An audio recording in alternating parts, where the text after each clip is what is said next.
வணக்கம் தோழர்களே, நான் சுந்தரவள்ளி. கழுத தேஞ்சு கட்டெரும்பாச்சுன்னுவாங்க. எடப்பாடியார் தேஞ்சு எடுபடி ஆயிட்டாரு. டெல்லியில கூர்க்கா வேலை பார்த்துட்டு இருக்காரு 5 மணி நேரம் அமித்ஷா வீட்டு முன்னாடி.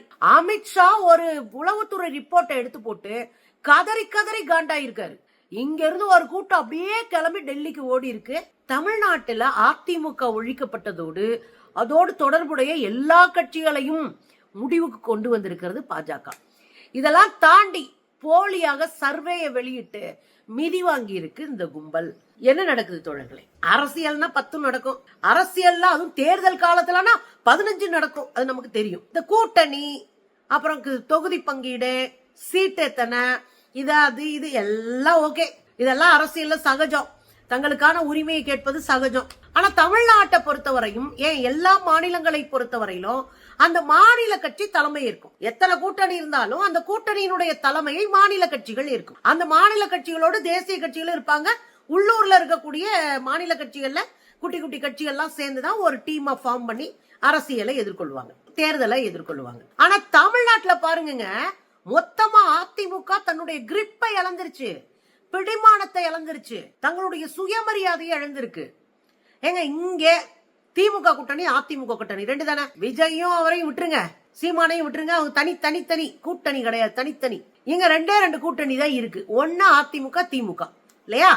இந்த 2லயும் எல்லா கட்சிக்காரர்களும் திமுகவோடு கூட்டணி வச்சிருக்காங்க. எங்க போய் பேசுறாங்க? அறிவாலயத்துல கூட்டணி நடக்கும். ஏன்னா அவங்க தான் அந்த கூட்டணிக்கு தலைமை இருக்கிறாங்க.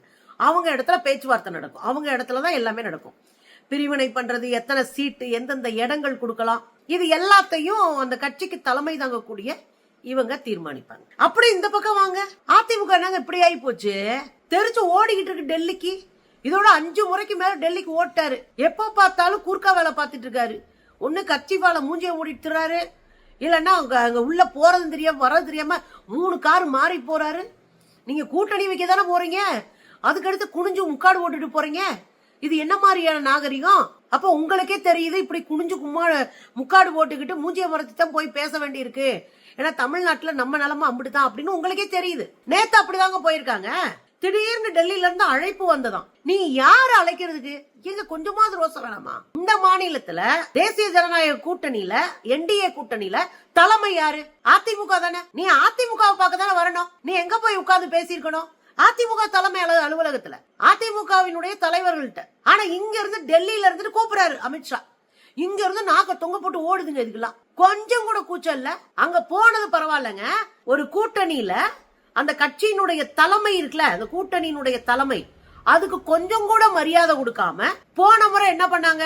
வான் டெல்லிக்கு வர வச்சு கூட்டத்தோட கூட்டமா உட்கார வச்சிருந்தாங்க எடப்பாடியார். என்னங்க, நமக்கு வர்ற கோபம் கூட அதிமுக காரங்க வரலையே. அம்புட்டு கேவலமான ஜந்துக்களா இருக்கீங்களே. நடுவுல உட்கார வச்சிருக்காங்க கூட்டத்தோட கூட்டமா எடப்பாடியார. நேத்து வாங்க அப்படின்னு டெல்லி கூப்பிட்டுருக்காங்க. டெல்லி கூப்பிட்டவங்க என்ன சொல்லணும்? முதல்ல டெல்லிக்கு போறதே அசிங்கம். டெல்லி தான் இங்க வந்து மண்டியிடணும். டெல்லி தான் இங்க வந்து காவ காக்கணும். டெல்லி தான் இங்க வந்து கெஞ்சி கூத்தாடி சீட்டை வாங்கிட்டு போனோம். அவங்களுக்கு என்ன இங்க சதவீதம் இருக்கு? ஓட்டு சதவீதம் 4ஐயும் 5ஐயும் வச்சுட்டு இவங்களுக்கு என்ன இங்க வந்து ஆடுறது? டெல்லி இங்க வந்து பேசிட்டுங்க. ஆனா இந்த பீஸ் அங்க போய் 5 மணி நேரம் வாசல் உட்காந்துருக்கு. கூப்பிட்டவங்களுக்கு டைமிங் பிக்ஸ் பண்ண தெரியாதா? அப்ப உங்களை வேணும்னே உட்கார வச்சு அசிங்கப்படுத்திருக்கான். வேணும்னே பாஜக அதிமுகவை அசிங்கப்படுத்தி நீ ஒரு டம்மி பீஸ்னு புரிய வச்சுட்டே இருக்கான். இந்த எடப்பாடி நெஞ்ச தூக்கிட்டு இங்க வந்து நின்று ஓளறிக்கிட்டு இருக்காருல்ல, உண்மையிலேயே அவருக்கெல்லாம் அந்த கட்சி தலைமைக்கான தகுதி இருந்தா உண்டு இல்லன்னு பண்ணிருக்க வேண்டாம். அமித்ஷா கும்பல 5 மணி நேரம் காத்து இருந்திருக்கு. 1/4 மணி நேரம் பேசுறதுக்கு தலையிலே அடிச்சுக்கணும். 1/4 மணி நேரம் பேசுறதுக்கு 5 மணி நேரம். அதுல இந்த 1/4 மணி நேரம் என்ன பேசுறாங்களா? சீட்டு பிரிக்கிறத பத்தி. அத போய் எங்க பேசணும்?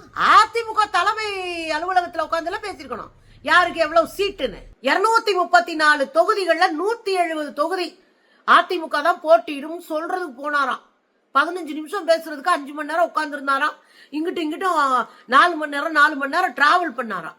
இன்னையா நீ 170 சீட் எடுத்துக்கிறாங்க. மிச்ச சீட்டை யார் பகிர்ந்து கொடுக்கணும்? ஒட்டுமொத்த 234 சீட்டை யார் பகிர்ந்து கொடுக்கணும்? அந்த கூட்டணியினுடைய தலைமை. உனக்கு இவ்வளவு முதல் அந்த கூட்டணியாவது விளங்குற கூட்டணியா இருக்கா? டிடிவி எனக்கும் அதிமுகவுக்கும் சம்பந்தம் இல்லைன்ட்டாரு. பாமக காரன் நான் பாஜகவினுடைய சொம்பு அப்படின்றதுல தெளிவா இருக்காரு. அடிச்சாருன்னா அப்படி அடிப்பாரு, சொம்பு அடிப்பாரு.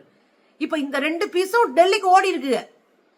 இவங்களுக்கான சீட்டை எடப்பாடியார் பிரிச்சு கொடுக்க மாட்டாராம். யார் பிரிச்சு கொடுப்பாங்களா?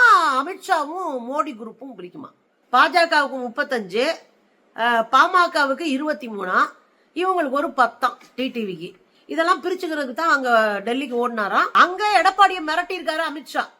இங்க பாருங்க ரிப்போர்ட், உளவுத்துறை ரிப்போர்ட். நமக்கு அங்க சீனே கிடையாது, தமிழ்நாட்டுல நம்ம ஜெயிக்க மாட்டோம், சூழல் நமக்கு சாதகமா இல்லை அப்படின்னு தான் சொல்லப்படுது. அதை முதல்ல ஞாபகம் வச்சுட்டு எங்களுக்கு சீட்டு அதிகமா கொடுங்கன்னு கேட்டிருக்கு. நீ எல்லாம் எத்தனை ஆயிரம் சீட்ல நின்னாலும் 2 கூட தேர மாட்டேன் தமிழ்நாட்டுல. அதுவே போன முறை மக்கள் போட்ட பிச்சை. இதுங்க வந்து இங்க உட்காந்து மிரட்டிட்டு கிடக்குங்க. உளவுத்துறை ரிப்போர்ட்ல என்ன சொல்லுது? தமிழ்நாட்டுல மீண்டும் திமுக ஆட்சி, கூட்டணி ஜெயிக்கும், திமுக கூட்டணி தான் ஜெயிக்கும். இதுதான் அங்க சொல்லப்படுகிற உளவுத்துறை ரிப்போர்ட். இதுதான் எங்களுக்கு ஏற்கனவே தெரியும்ல. இத காமிச்சு பேரம் பேசியிருக்கு அந்த பெரிய பீஸ். இதெல்லாம் முடிச்சிட்டு தெரியும் தெரியாம மூஞ்சிய மூடிட்டு ஓடி வந்திருக்காரு நம்ம எடப்பாடியாரு. இதுக்கு இடையில பணம், இந்த தேர்தலுக்கான நிதியை செலவழிக்கிறது எப்படின்னு பேசியிருக்கிறாங்க. அந்த நிதியை அதிமுக செலவழிக்கணுமா? இவனுங்க நோகாம நோம்பு கும்பிடுவானுங்களாம். இங்க வந்து உட்காந்து படுத்துக்கிட்டு நோகாம ஜெயிச்சு நோகாம போவானுங்களாம். ஊரவே அடிச்சு உலையில போட்டு வச்சிருக்கானுங்களா, அதை எடுத்து கொடுக்க வேண்டியதானே. அதிமுக செலவழிக்கணுமா? எங்க நமக்கு வர்ற கோவம் கூட அதிமுகவுக்கு வராதுங்க. அதிமுக தான் செலவழிக்கணுமா. இதுக்கு இடையில இன்னொரு ட்விஸ்ட் ஆகி போச்சு. சின்னம், இந்த சின்னம் இருக்கு இல்லையா, அதுல எப்படி போட்டியிட வைக்கிறது? இந்த சின்ன சின்ன கட்சிகளை எல்லாம் பாஜக என்ன நினைக்குதான், தன்னுடைய சின்னத்துல போட்டி போட வைப்பது. அதன் மூலமாக கிடைக்கிற 10 வாக்கு 15 வாக்குனாலும் இவங்க வாக்கு லிஸ்ட்ல போகும்ல, பாஜக லிஸ்ட்ல சேரும்ல. தங்களுடைய அடையாளத்துல நிக்க வச்சு அந்த வாக்கை தங்களுடைய கட்சிக்கானதாக மாற்றுவதற்கு பாஜக ரெடியா இருக்கு. ஆனா அதிமுக என்ன சொல்லுது? இல்லங்க, அவங்களை எங்களுடைய சின்னத்துல நிக்கட்டும், எங்க சின்னத்துல நின்று எங்களுக்கு வாக்க சேகரிச்சு கொடுக்கட்டும், நாங்களும் இருக்கோம்ல அப்படின்னு இவங்க போட்டி போட, இந்த போட்டியில போயிட்டு இருக்கு எந்த சின்னத்துல நிப்போன்னு. இதுக்கிடையில டிடிவி நான் குக்கர்ல தான் நிப்பேன்ட்டாரு, மாம்பழத்துல தான் நிப்பேன்ட்டாரு. வேற வழி இல்லாம மண்டையாட்டிட்டு உட்கார்ந்துருக்கு. இதுக்கு இடையில அதிமுகவுக்கு டஃப் கொடுக்கிற இன்னொரு முக்கியமான வேலை நடந்துருச்சு. சசிகலா, அதாவது சின்னம்மா என்று அழைக்கப்பட்ட சசிகலா அவர்களும் ஐயா மருத்துவர் ராமதாஸ் அவர்களும் 2 பேரும் சேர்ந்து கூட்டணி அமைச்சிட்டாங்க. இதுவரை 4 முனை கூட்டணி தானே, 4 முனை கூட்டணி, 4 தடவை 4 ஏரியா. இப்ப 5வது ஒரு முனை வந்துருச்சு. தமிழ்நாடு கதிகலங்க போகுது. ஆனா உண்மையிலேயே இதுல ஒரு சின்ன விஷயம் இருக்கு. வட மாவட்டங்கள்ல பாட்டாளி மக்கள் கட்சிக்கு ஒரு ஓட் பேங்க் இருக்கு. தஞ்சை டெல்டா பகுதியில சசிகலா அவங்களுக்கு ஒரு ஓட் பேங்க் இருக்கு. இது ரெண்டும் சேரும் போது அதிமுகவை சோழியை முடிச்சு விட்டுறலாம். அதுலயும் அந்த அம்மாவும் அந்த ஐயாவும் சொல்றாங்க, துரோகத்துக்கு என்னவா, துரோகத்துக்கு பதிலடி கொடுப்போம், துரோகத்துலக்கு நீதி பெறுவோம் அப்படின்ற மாதிரி அவங்க அறிக்கை கொடுத்துட்டு இப்படி போறாங்க. அப்ப துரோகம்னா என்ன? சசிகலா அம்மாவுக்கு எடப்பாடியார் செஞ்சது துரோகம், ஐயா ராமதாஸ் அவர்களுக்கு அன்புமணி செய்தது துரோகம். இத காலி பண்றதுக்கு, ஓட்ட பிரிக்கிறதுக்கு அங்க பக்காவா ஸ்கெட்ச் போட்டு இறங்கி இருக்கிறாங்க இவங்க 2 பேரும். இன்னொரு கூட்டணியா தேர்தல் வந்துருச்சுன்னு வச்சுக்கோங்களேன், பாஜக பல வடிவத்துல இறங்கி வேலை பார்ப்பான். புதிய புதிய பத்திரிகைகள் வடிவத்துல, புதிய புதிய சேனலு, புதிய புதிய ஆன்லைன் சேனல், புதிய எல்லாத்துலயும் வருவான். ஒரு பெரிய டீமை உருவாக்கி கருத்தை பரப்பிக்கிட்டே இருப்பான். இது அவனுடைய பலகால திட்டமிடல். இப்படி இருந்தாலும் கருத்தை கட்டுங்க. இப்படி புதுசா உருவாக்குனதுல நேத்து ஒரு புது சேனலை பார்த்தீங்க. சேனல் கிடையாது, அது ஒரு ஆன்லைன் பத்திரிகை. அவன் ஒரு நியூஸ வெளியிடுறான்.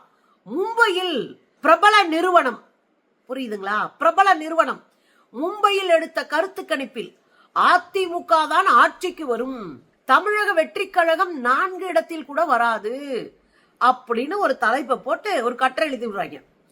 அது மும்பையில பிரபலமான நிறுவனமா. ஏன் அந்த பிரபலமான நிறுவனத்துக்கெல்லாம் பேரு கிடையாதா? யாரடா ஏமாத்துறதுக்கு ஆடுறீங்க?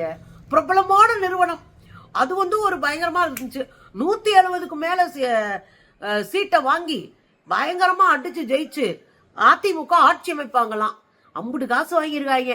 அதிமுக ஆட்சி அமைக்குன்னு சொல்றதுக்கு ஒரு மனசாட்சி வேணும், குறைந்தபட்ச அறிவு வேணும், குறைந்தபட்ச மனசை அடக்குற தன்மை வேணும். அப்பதான் சொல்ல முடியும். ஊருக்கே தெரியுங்க அது ஒண்ணுமில்லாம போச்சுன்னா. அவங்கதான் ஆட்சிக்கு வருவாங்கன்னு அடிச்சு விடுறாங்க. அதுவும் பிரபலமான கம்பெனியா. என் பிரபலமான கம்பெனி பேரை போடு, நம்ம தேடுவோம்.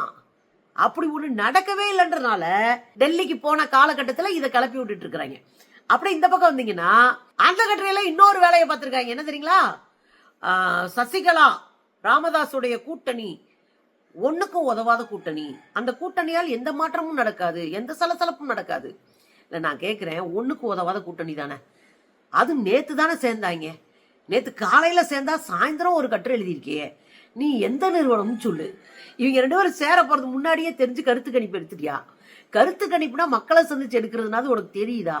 இப்படி கோமாளித்தனத்தெல்லாம் இவங்க செஞ்சுட்டு இருக்கிறாங்க. கவனமா இருக்கணும் தோழர்களே. அதிமுக கொஞ்சம் கொஞ்சமாக தங்களுடைய சுயமரியாதை இழந்து பாஜக கிட்ட அடிமையாக இருக்கிறதுன்றத நேற்று நிகழ்வு காட்டுது தோழர்களே.